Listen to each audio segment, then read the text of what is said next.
Hey there friends, welcome back to another Legally Armed America video. Did you know that we were averaging about 13,000 hate crimes a year in the United States? Did you realize that? Me neither. Turns out that's a lie. First guys, go check out my friends Attorneys on Retainer. I've told you guys before, don't trust an insurance company if you do carry a firearm on your side every single day for self-protection.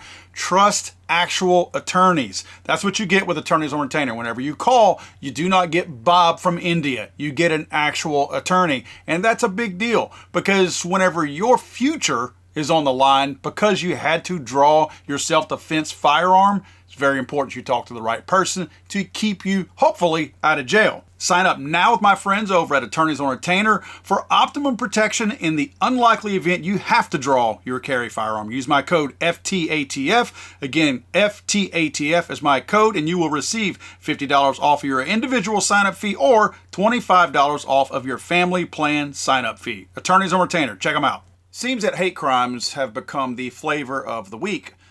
At least it's a tool that people are using, or I should say a weapon that people are using to try to make somebody else look bad, or to try to make a whole movement look bad, like a political party or a political candidate, by staging these fake hate crimes. I want to show you a video that surfaced last week. Very interesting video and an encouraging video. It's one of Charlie Kirk, and it shows, let me just give you the lead up to it because the video kind of jumps in really abruptly. Apparently, a black gay man at the University of Tennessee, excuse me, did I say that right? University of Tennessee. It's almost like I didn't go to a university. But he clearly is black, and he clearly is gay, so I'm assuming that those are the things that he identifies as. He came to Charlie Kirk's little thing where Charlie meets on campuses and made an accusation that people on the University of Tennessee campus, which they ought to be pissed off about this, he's making the accusation that some Trump supporters said they were going to rape him. Yeah, I know a lot of Trump supporters. Don't know Trump supporters who are looking to rape gay black men, gay white men, straight white men, straight black men. Yeah. Rape is not the kind of thing that you are going to hear come out as a threat from a conservative or Trump supporter. Just not going to happen. Here's the video. Now we're talking about crimes. Threatening to rape you is an intent of a crime. Did you go to the police? You file a police report? You hire an attorney? You sue the school? Did you go to the civil rights office? You file a civil rights complaint? Did you do any of that? Because you should. Okay. No, did you? Tell me. Yes or no? I did not. But why? I'm not going to argue with you. No, but you're coming in front of 2,000 people to say it. Why did you not go to the university and say this happened? Okay, because how would I report them? Anyone. There's hotlines all over this campus. You guys have nothing but, like, if something happens to you, I think you're making this up. I think you're doing this to try to make a point. Okay. I don't think there's any evidence. I can promise you, God, as my witness, I'm not. Anyways. No, but seriously, why don't you today commit? Let's do this. I'm going to show you the university official, and why don't you go file a Department of Education complaint, and let's find these terrible people that did this to you. Can we agree? Okay. And by the way, we'll be able to look at security camera footage, and we'll see. Okay, I'll think about it. But you didn't do that, Can I try to finish? You'll think about it. Hold on, why wouldn't you want to do that immediately? Can I talk?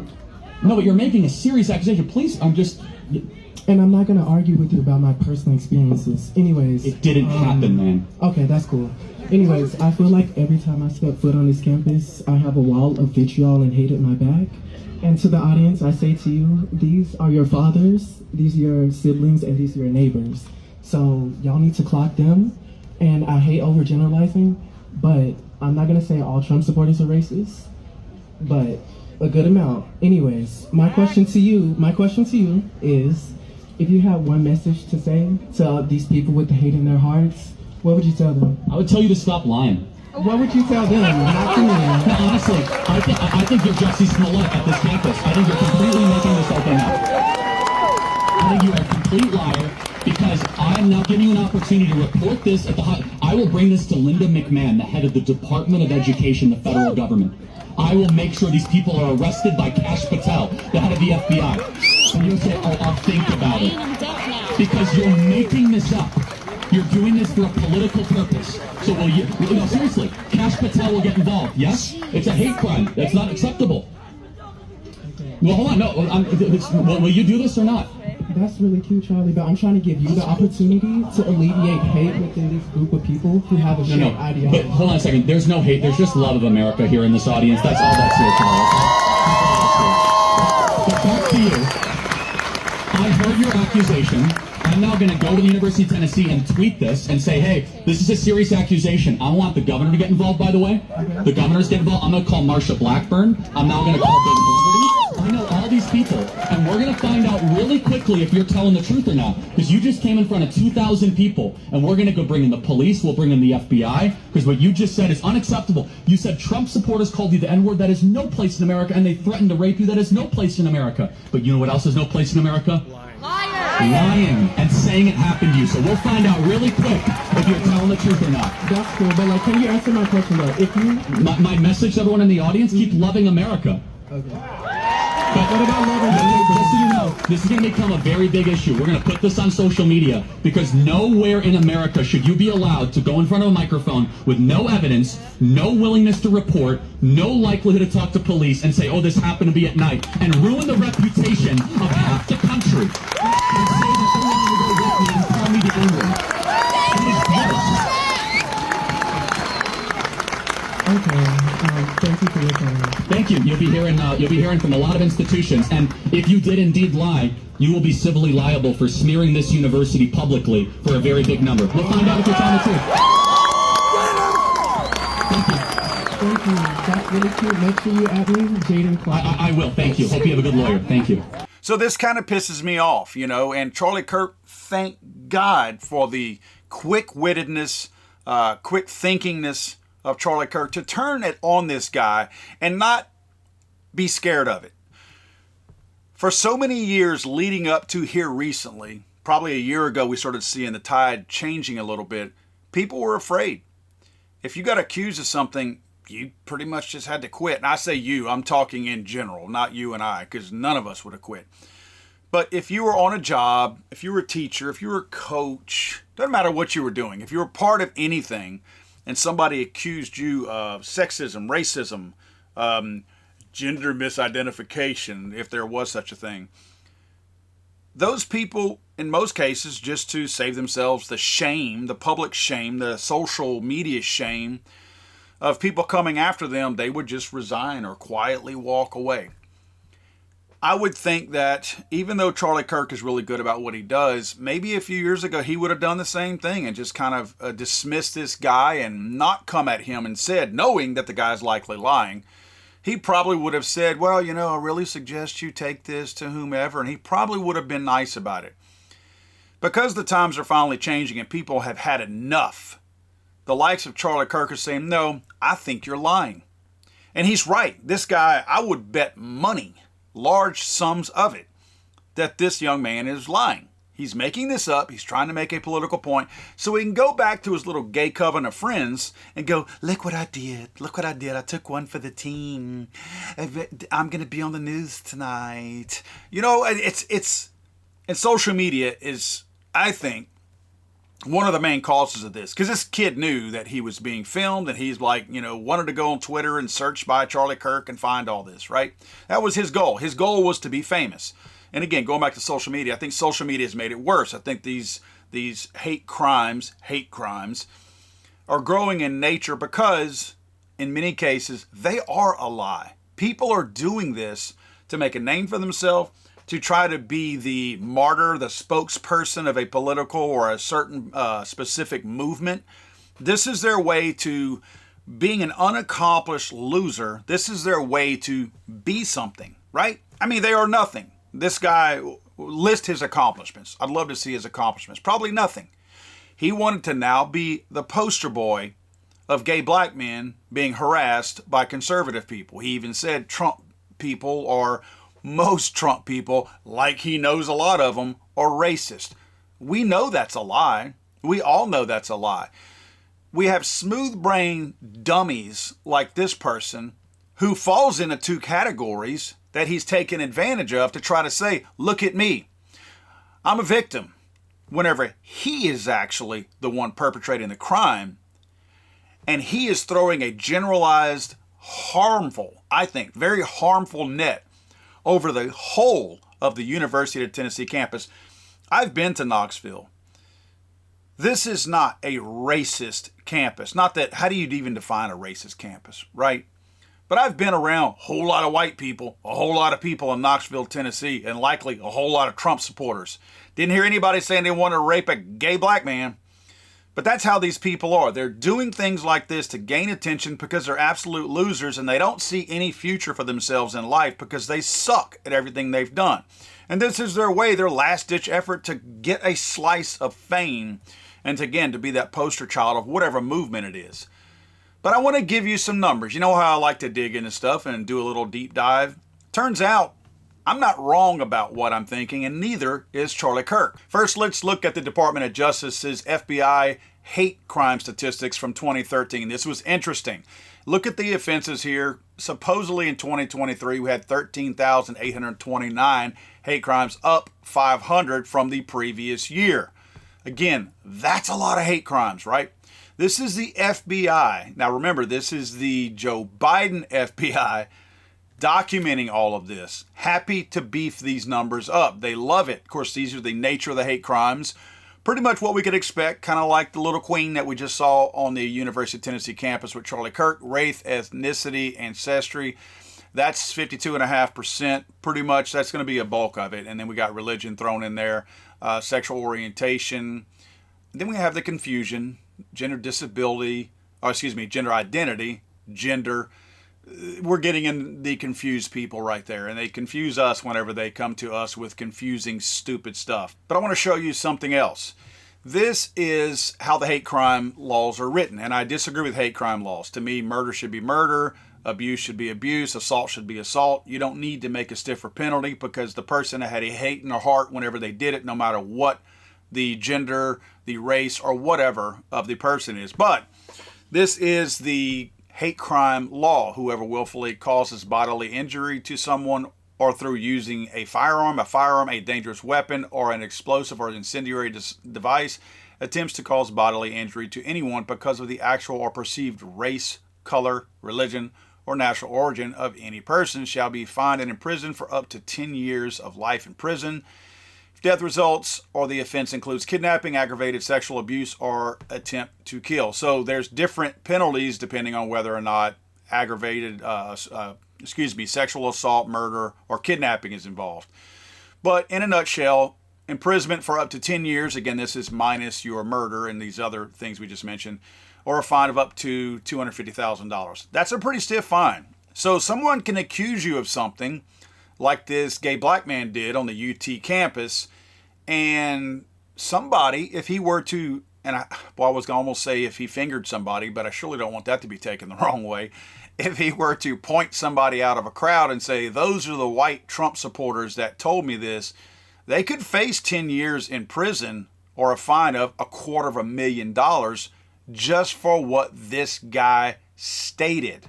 And in previous courts, when the courts were a lot more sympathetic to this mess, these people could have been in pretty big danger of spending that time in prison or spending that money to go to this person. Now, we can't forget about the Duke lacrosse case before we get into these next figures. I want you to see this. Remember Crystal Mangum? She said she was raped by, I think it was 3 Duke lacrosse players in a bathroom at a fraternity party. Turns out there was DA and prosecutors actually did not believe her, so they dropped the charges and let the men go as being innocent. But make no mistake, these men did not leave knowing that they were innocent as far as the general public goes. They knew they were, but the general public, those charges were not dropped by the accuser. So they were accused by a black woman of rape. Very serious, very, very serious, right? So even though they went free, they still had that stigma hanging over their head. Imagine if you were going to apply for a job, one of those 3 men, and a black woman was interviewing you. If she understood the conditions of why they were set free, she knows that they're free, but she doesn't know that they are innocent. The court deemed them to be innocent, but she doesn't know, based on the circumstances of dropping those charges, if they really didn't do it, right? So there's still that stigma that hangs over there. 20 years later, Miss Mangum came out and admitted that it was a lie. So for 20 years, these young men had that stigma hanging over their head that they potentially raped a black woman just to do it. And then come to find out it was a lie all along, right? Of course, we can't forget Jussie Smollett, who made it all up and said, "This is MAGA country," and said that two black men at 2 o'clock in freezing, frigid temperatures wearing MAGA hats in downtown Chicago put a noose around his neck. This was the worst one. This guy probably could have gotten away with it if he wouldn't have tried to be so specific with some of the stupid lies that he actually made up and try to make people believe. But that was all a lie, and we knew it was a lie when it came out. Same with the Bubba Wallace noose hanging in the garage of the NASCAR garage when it was a pull rope. That's probably been like that for 50 years. Anyway, stupid stuff.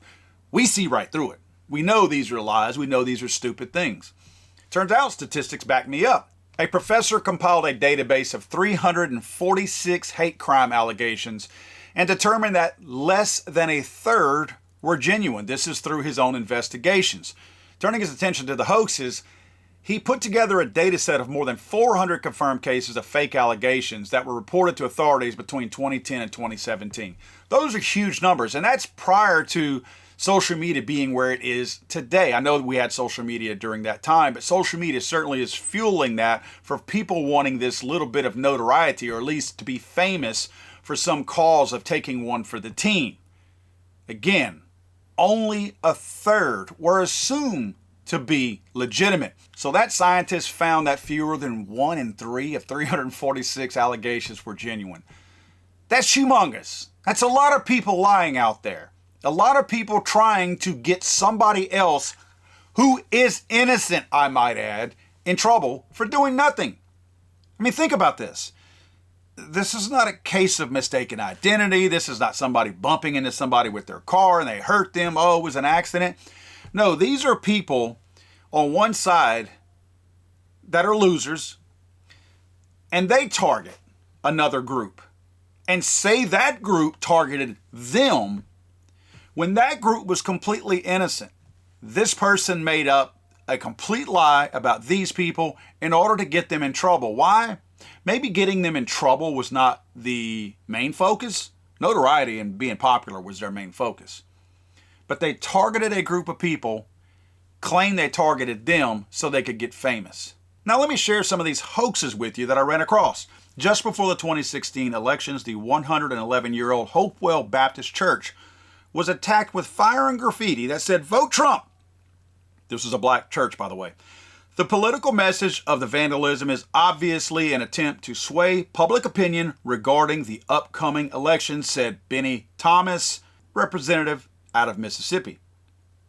Turns out the arsonist was Andrew McClinton, 48 years old, an African-American member of the church. This was a lie. Representative Benny Thompson never retracted his comments. Heil Trump and effing church were spray painted on St. David's Episcopal Church in Indiana after the election. It was the gay organ player who did it. The gay man said, and I quote, "Over the course of that week, I was fearful, scared, and alone, too, in my fear.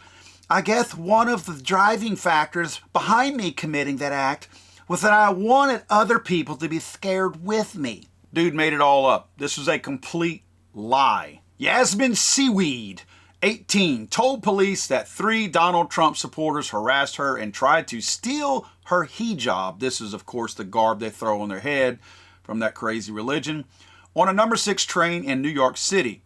But the December 1st, 2016 alleged hate crime fell apart 2 weeks later when Seaweed admitted she made the whole thing up because she'd been out late drinking with friends and was afraid her strict Muslim Egyptian father would be angry.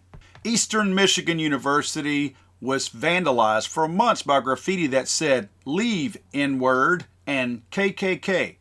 However, a former student, African-American Eddie Curlin, 29, was eventually caught. "It was totally self-serving," said Robert Hayes, the university's chief of police. "It was not driven by politics. It was not driven by race." Well, of course it wasn't. According to you, a black man put these things on the building. So clearly there was no racism involved if you want to say the person who actually committed the crimes, but he was certainly targeting people and trying to get other people in a lot of trouble for, quote, hate crimes. 5 black cadet candidates were bombarded with hate speech on message boards at the Air Force Academy Preparatory School, September 2017. Turns out that the comments were written by one of the African-American cadets. CNN commentator Frida Gillis, or whatever her name is, Giddis, didn't think that point mattered much in a follow-up report saying, quote, the election of President Donald Trump lifted the rock under which much of the hatred had hidden, allowing it to squirm out into the night. Wait a minute. So we have a reporter reporting on the fact that this was a hoax made up by a black person, and she's saying, yeah, but that really doesn't matter. There is racism out there. You can't do that.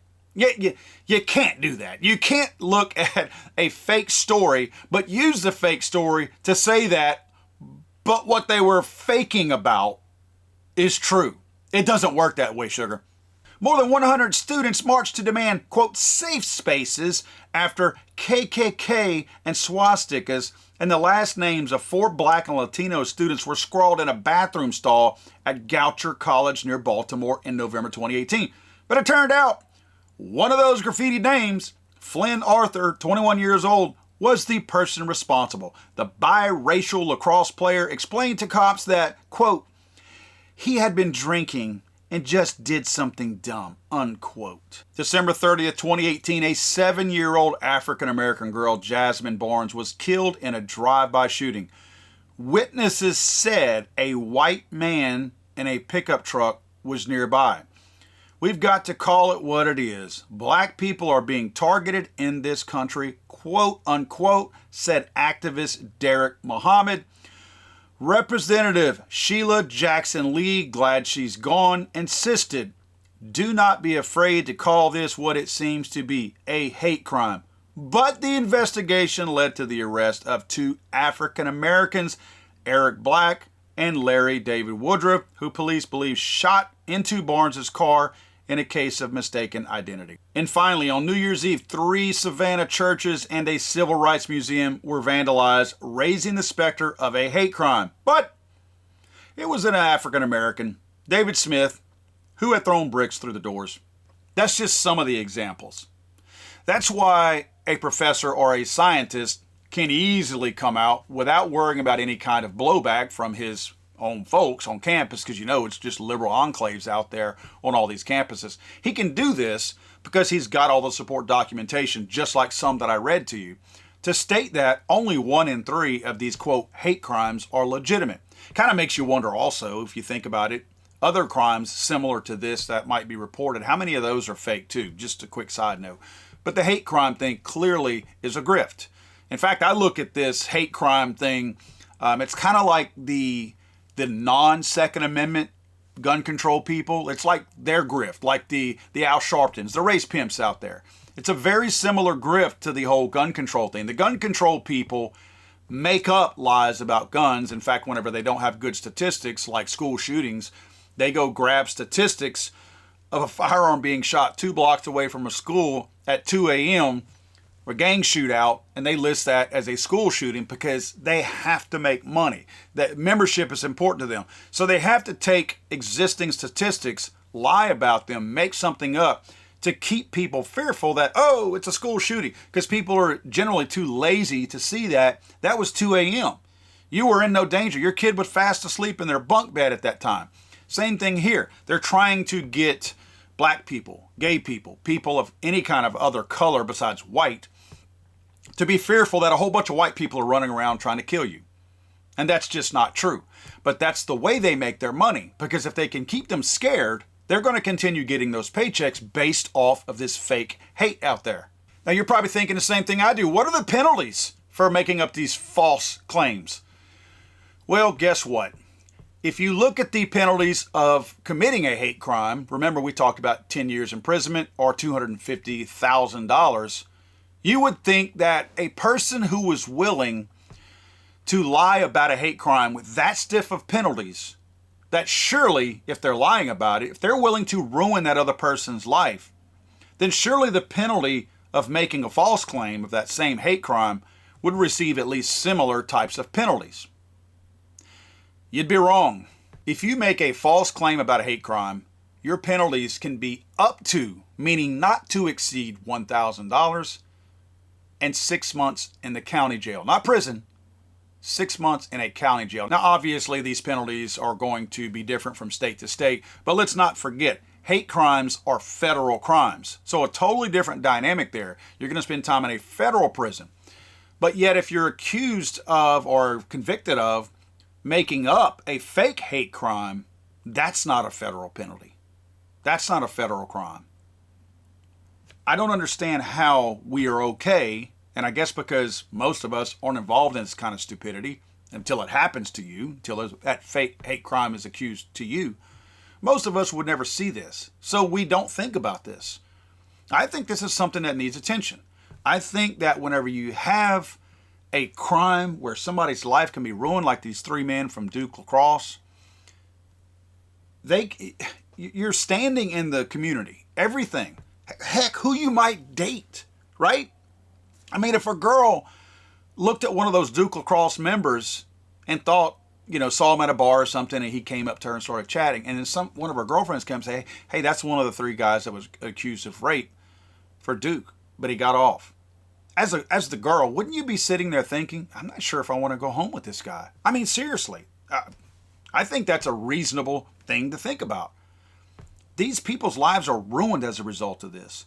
And if we're doing this just for window dressing and say, hey, look at us, we put out a hate crime that's really strict. Look at the penalties. Yay, our penalties are super strict.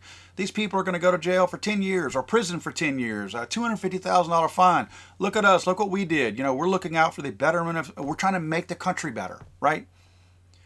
But by the same token, you have an equally racist person making those false claims about somebody that could ruin their crimes, and they don't even know what's going on. They're like, wait, what? Hate crime? It's the first I've heard about this. But you're in the process of ruining their life. God forbid they go to jail and they haven't done anything. Hopefully a lot of these cases are being lost in court if they ever make it that far. As you can see, a lot of these cases are being dismissed before they even make it there because they're finding out through law enforcement investigations that this stuff was a lie. Sometimes these people they crack and they end up telling you, yeah, I made it all up. But what's happening to them? Especially if they're specific about the group of people.